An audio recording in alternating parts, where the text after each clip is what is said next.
DJ Ajay निज राज साहिबगंज की प्रस्तुति।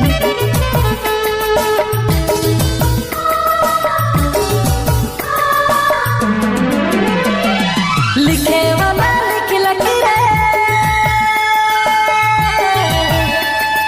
लिखे वाला लिख लकीरे, गोरी तुरना तो मोर किस्मत में न तो सनम कोई नहीं, तो मोर तकदीर में न तो सनम कोई नहीं। लिखे वाला लिख लकीरे, गोरी तुरना तो मोर किस्मत में न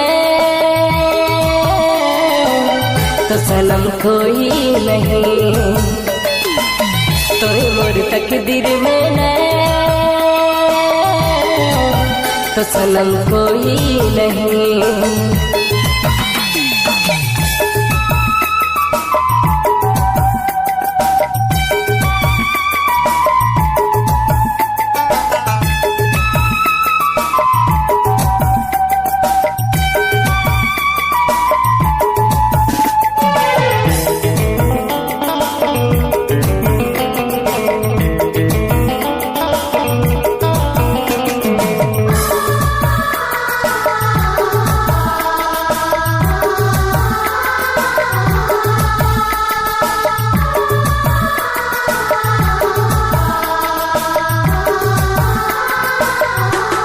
आप सुन रहे हैं डीजे अजय निज राज साहिबगंज की प्रस्तुति। ऊपर वाला करके रखे रेडी सर।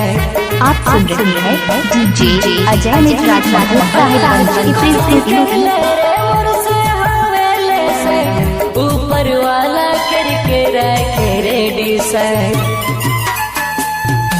तो मोर किस्मत में न तो सनम कोई नहीं, तो मोर तकदीर में न तो सनम कोई नहीं।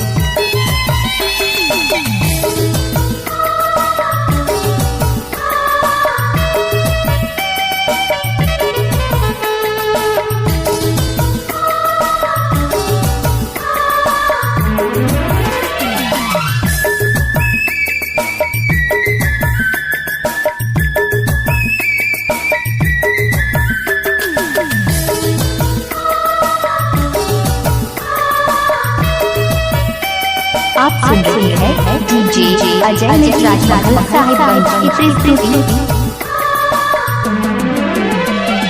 तो यार नसीब में किस्मत मोर खुल गए, तोरे खातिर दुनिया सब भूल गए।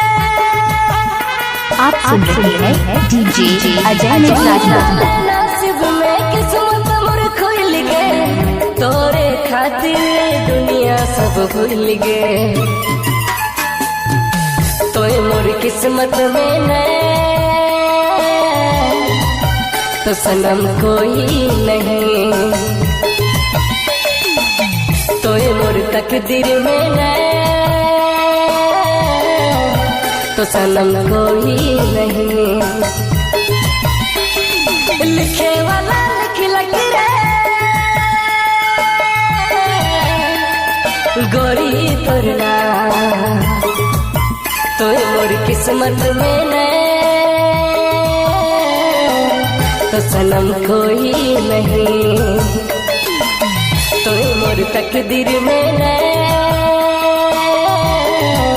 तो सनम कोई नहीं।